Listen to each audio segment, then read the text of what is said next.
Dahil today is March 10, kailangan ko nang i-renew ang aking sasakyan. Subukan natin gaano kabilis mag-renew dito sa IC60 sa tapat to ng Vista Mall, San Fernando, Pampanga. Shoutout sa may-ari ng EG Hatch na to na kulay puti na nasa Starbucks. Ang pogi.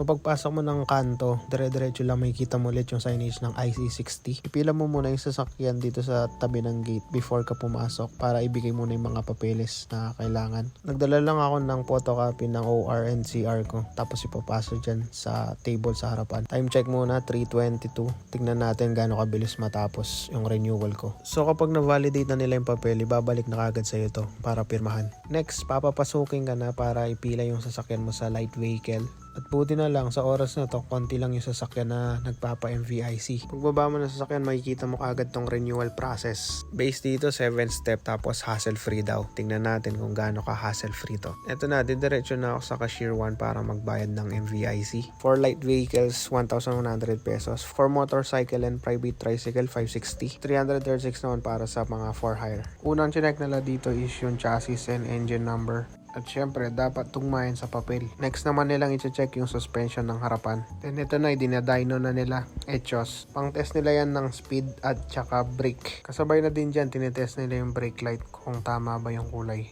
Sunod naman nilang tinest itong suspension ng likuran. So yan, naabanti na nila yung sasakyan para sa next step. Ito na yung pagtetest nila ng headlight, kung gaano kalinaw ang headlight mo. Dito na din tinetest yung usok at tunog ng tambutso. At ayun, natapos ng inspection. Hintay na lang tayo ng result dito sa control room number 2. At ito na ang result ng inspection. Pass naman siya. Pero may napansin na akong pula.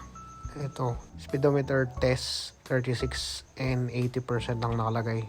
Ano kaya ang meaning yan? Pero at least okay lang yan kasi pasado naman. Ayan, pass. At dahil one-stop shop naman dito, pwede ka na din magpa-insurance dito. Ayan lang siya. Pwede ka naman din magpa-insurance sa iba, pero dito na lang ako magpapa-insurance. 1,110 ang binayad ko para sa insurance. Meron na ding LTO extension dito.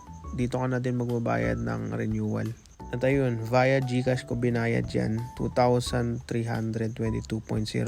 May surcharge akong binayaran na 200 pesos kasi dapat first week of March ang renewal ng sasakyan ko. Kaya dapat sundan nyo yung date dito sa OR. 1 week delay lang, 200 pesos na. So yun, at least na-renew ko na yung sasakyan ko. Legal na ulit siya sa daan. Total ng binayaran ko, 4,532.01. Kasama na yung convenience fee. At natapos tayo ng 4:21, 59 minutes. Hassle-free nga. If you like this video, follow for more.